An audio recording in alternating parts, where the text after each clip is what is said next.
Mr. Vice President, Attorney Lenny, the whole Robredo family, magandang gabi po.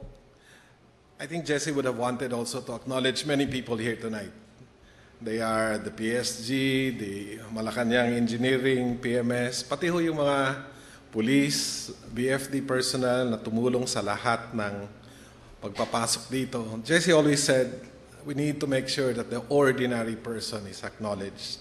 So sa inyong lahat po na nakikinig, to my fellow workers in government, magandang gabi sa inyong lahat. Mr. President, magsusumbong lang po ako. Umiyak po si Ma'am Dinking nung nagsispeech siya.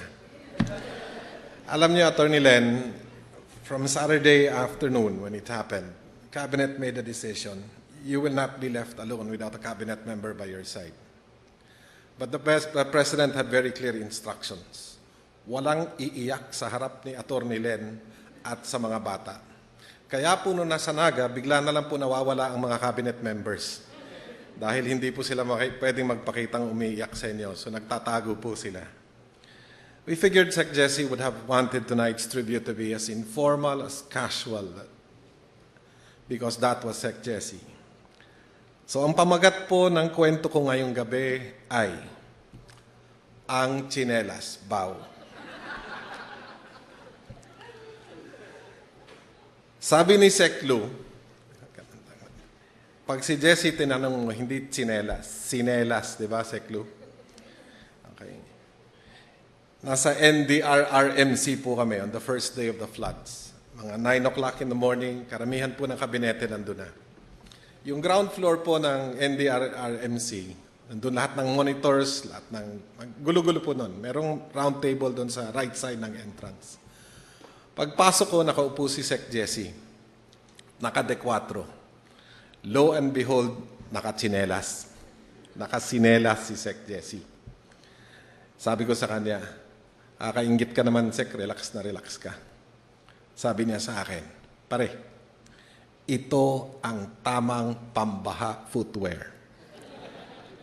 Karamihan sa mga kababayan nating nababaha, naka-tsinelas. Sabi ko, sinabi nila magdala daw ng botas. Hindi. Botas, mainit, mabigat. Pag nabasa na yung paa mo, mas masarap nakatsinelas. Huhubarin mo pa rin yung botas mo. Scene 2, nasa helicopter po kami. Namamasyal kami sa Central Luzon. Kinabahan po ako nung nakita ko yung pilot ng chopper namin, nung pakanan na kami ng paglampas ng Arayat. Biglang bank to the left. Sabi ko, oops, may problema. Kasi alam ko, nandun ang panikib at kami papunta dito. Nakita ko rin yung ulap. Tumutungo po si Sec Joel dahil pati siya kinakabahan. Yung piloto po namin, biglang bank to the left. Nung nahanap yung SCTEX, bank to the right. At sinundan na namin yung SCTEX. Sabi ko, okay, tagalid na yung visibility. Bigla po nag-zero visibilities. That's why we had to do an emergency landing. Lahat ng 5 helicopters landed within less than 5 minutes, I think. Paglapag na paglapag po namin, sabi ko, katabi ko po si Sec Jesse. Sabi ko, pare, kinabahan ako doon. Hinawakan niya po yung tuhod ko. Pare, kung hindi pa natin panahon, hindi pa natin panahon, hindi pa natin panahon. I spent the rest of that day beside Sec Jesse. We traveled to 4 provinces at the back of a coaster na napakatagtag na hindi po kami makatulog. Ang sarap po ng tulog ni Sec Mar at ni Sec Babe Singson na nasa harap, kami po sa likod, hindi makatulog. Pero, kaming dalawa lang po ni Sec Jesse ang nakapagmerienda ng alas 4 ng hapon. Sabi ni Sec Jesse, pare, gutom na ako. Sabi, may pakain ba tayo dyan? Sabi na, Sec, meron, pero hindi pang merienda to. Ano to yan? Chicken Joy with rice. Sabi ni Sec Jesse, pwede na yan. Okay.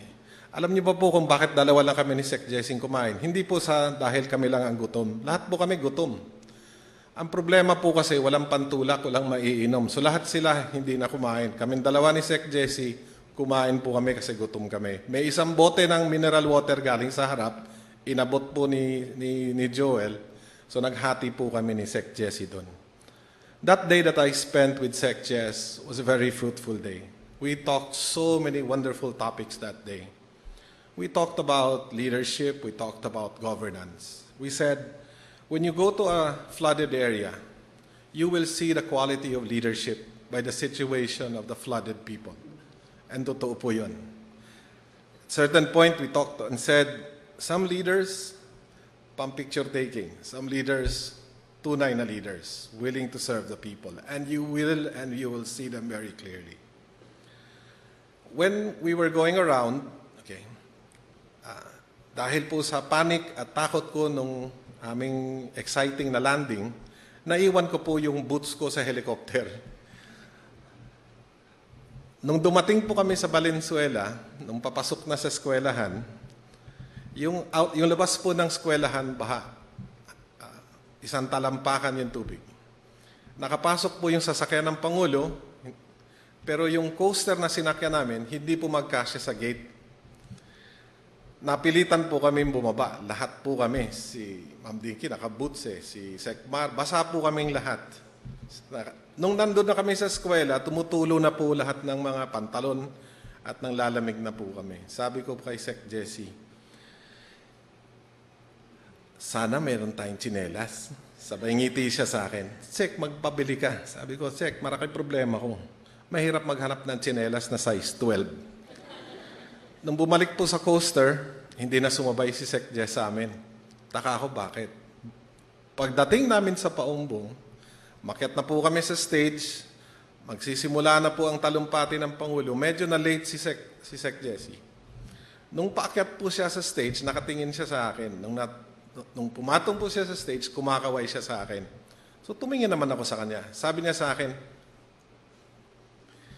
pinakita niya po sa akin, nakatsinelas na siya. Inggit na inggit po ako. The real topic I want to share with you tonight is Sec Jessie's brand of Chinelas leadership. I have come to define Chinelas leadership as the pragmatic and more demonstrative version of servant leadership that Sec Jess always talked about. I will explain to you 4 features of Chinelas leadership, Jessie Robredo version.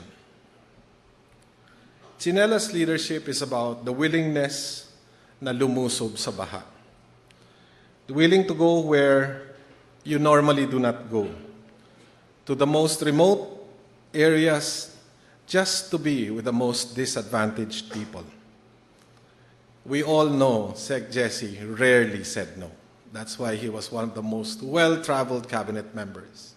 He went to many places where some of us could not go to. Last night, I stood here for several hours. Ang dami pong taga Mindanao na pumunta dito to honor Sec Jessie. Lahat po sila pagdating sa amin, nakatayo kami doon. Maraming salamat po. Sir, taga Mindanao kami. Sir, taga ano. It was just amazing that he was been to many places in the Philippines just to reach people. A second characteristic of Chinelas leadership is breaking down the barriers between us and the people we serve. Many years ago, a young architect told me, I will design it so nicely na mahihiya pumasok ang nakatsinelas. Nandito po tayo sa Malacanang, nandito po tayo sa Kalayaan Hall. Look around you. This place was not designed for chinelas. And yet last night, and throughout most of today, how many thousands of slippers came into this room to pay tribute, to pay homage and honor to Sec Jessie. Naiilang lumapit ang nakatsinelas sa nakabarong. Leaders must be accessible to those they serve. That was Sec Jessie Robredo. Third point about Chinelas leadership. Personally po, meron akong relaxation trigger. When I go home, I start relaxing when I take off my shoes and put on my slippers. Marami pong miyembro ng kabinete ng Pangulong Aquino ang hindi nakakatulog na nakasapatos. Tuwing bumabiyahe po kami, naghuhubaran po lahat yan ng sapatos sa eroplano. Hindi ko po pinapatamaan si Sec Cesar Purisima. Pero the minute po maghubad ng sapatos si Secretary Cesar Purisima sa aeroplano, within 5 minutes tulog na po yan. Alam po yan ng Pangulo kasi yan ang sinasabi ng Pangulong, the concert starts. But really, wearing slippers is the most casual form. Being casual is being warm. Leaders must be casual with the people they serve so that they can listen, hear, and empathize with the people that they serve. That was Secretary Jesse Robredo in its truest form. Tsinelas leadership is about back to basics, base-level transformation. Sec Jesse and I share the same problems. He was pushing for good governance in local government. I am still trying to push good governance in electric cooperatives. In the last 2 weeks of Sec Jesse's life, I talked to him or texted with him every day because of common problems that we shared. He believed, and I shared in his belief, that good leadership and governance structures in the barangays will naturally result in good leadership and governance structures in the whole republic. It's about transforming the expectations of people from their leaders so that the next set of leaders will be better than the good ones we now have. Tsinelas leadership is about working on the basics, no frills, no kaartehan, something as uncomplicated and casual as the tsinelas, but with a very, very clear vision. That was Secretary Jesse Robredo. My last conversation with Sec Jesse was on Friday morning. He called me up at about 8 o'clock in the morning. Sabi niya, Sec Ren. Okay. Rene po ako, but tinanggal niya yung E. So tawag ko rin sa kanya, Sec Jess. Binawian ko rin po siya. Sabi niya, wala na ba talaga tayong pwedeng gawin tungkol sa baha sa Bulacan? And the reason for that was Sec Jess, Sec Singson, and myself at the back of that coaster kept on looking for ways and means to mitigate and bring down the water levels as fast as we can. We talked about Angat Dam, we talked about changing some protocols. And I said, Sec Jess, ako na bahala, tatawagan ko si Sec Babes, mag-uusap kami, then we'll update you. The very last line that Sec Jesse told me was, sige pare, kawawa talaga ang taong bayan. That is Tsinelas leadership. A genuine concern and care for the people that we serve.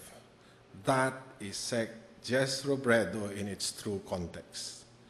These 5 characteristics and many more is Sec Jesse Robredo's and his legacy to all of us. Many years ago po, the tsinelas was fashionably unacceptable to high society. Sabi nga nila, tsinelas crowd or bakya crowd. Then came flip-flops and habayanas, and the whole fashion trend ensued. Mas mahal, yet basically tsinelas pa rin po. My wish, my prayer, sana po maging uso din ang sinimulan ni Sec Jess na tsinelas leadership. Attorney Len, fashion trendsetter din po pala si Pogi. Malamang po next year, 2013, may mga kandidato na mangangampanyang nakatsinelas. Sana naman po, hindi lang pang picture taking ang tsinelas nilang suot. Sana po, they will step up to the standards that have been set by Sec Jesse Robredo. And sana po, they will be worthy to wear the tsinelas. Maraming salamat po sa inyo.